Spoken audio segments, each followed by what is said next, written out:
Welcome to Shenba's creativity. இன்றைக்கி நம்ம கிச்சனில் பார்க்க போகிற ரெசிபி அவரைக்காய் வதக்கல். அவரைக்காய் பொரியல் எப்பயுமே ஃப்ரெஷ்ஷாக வாங்கி செஞ்சிங்கன்னா டேஸ்ட் ரொம்ப அருமையாக இருக்கும். நான் இன்றைக்கி 1/2 கிலோ அவரைக்காய் வாங்கியிருக்கேன். அவரைக்காயை தண்ணியில் 2-3 தடவை நல்லா வாஷ் பண்ணி எடுத்துருங்க. கத்தி யூஸ் பண்ணி சைடில் இருக்க நாரை ரிமூவ் பண்ணிடுங்க.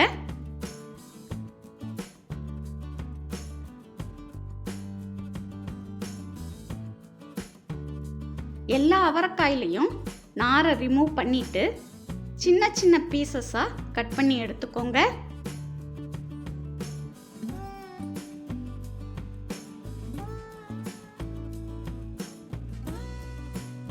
இப்போ தாளிக்கிறதுக்கு கடுகு, உளுந்தம்பருப்பு, கருவேப்பிலை, சின்ன வெங்காயம் எடுத்து வச்சுக்கோங்க. தேங்காய் 2 டீஸ்பூன் துருவி எடுத்துக்கோங்க. ஒரு பேனில் 2 டேபிள் ஸ்பூன் எண்ணெய் ஆட் பண்ணிக்கோங்க.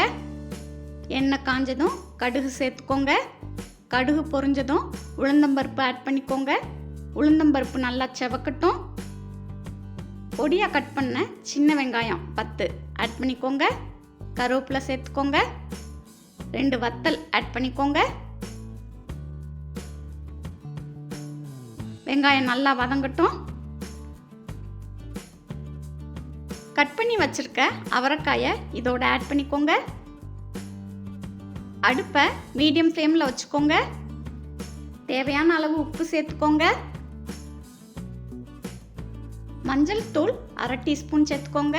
சாம்பார் பொடி 1 டீஸ்பூன் ஆட் பண்ணிக்கோங்க. இதை நல்லா மிக்ஸ் பண்ணி விட்டுக்கோங்க. அவரைக்காயில் calcium, potassium, copper, magnesium, iron போன்ற சத்துக்கள் நிறைஞ்சிருக்கு. வெயிட் லாஸ் பண்ண விரும்புகிறவங்க அவரைக்காயை அவங்க டயட்டில் நல்லா சேர்க்கலாம். அவரைக்காயில் ஃபைபர் கண்டென்ட் அதிக அளவில் இருக்குது. அவரைக்காயில் விட்டமின் டி சத்து அதிக அளவில் இருக்கிறதுனால இதயத்துக்கு ரொம்ப நல்லது. 1/2 டம்ளர் தண்ணி ஆட் பண்ணிக்கோங்க. இதை மூடி போட்டு 7 நிமிஷம் குக் பண்ணிக்கோங்க. இடையில கிண்டி விட்டுக்கிட்டே இருங்க, அப்போதான் ஒட்டாமல் இருக்கும். அவரைக்காய் கலர் நல்லா மாறி இருக்கு. தண்ணி வத்துற வரைக்கும் இதை வேக விடுங்க.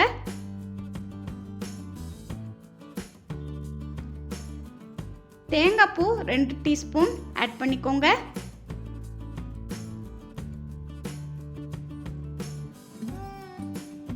இதை நல்லா மிக்ஸ் பண்ணி விட்டுட்டு அடுப்பை ஆஃப் பண்ணிட்டீங்கன்னா சுவையான அவரைக்காய் வதக்கல் ரெடி.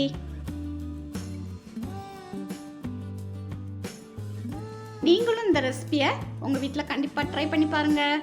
இது வரைக்கும் நம்ம சேனலை சப்ஸ்கிரைப் பண்ணாதவங்க மறக்காமல் சப்ஸ்கிரைப் பண்ணி வச்சுக்கோங்க. தேங்க்யூ.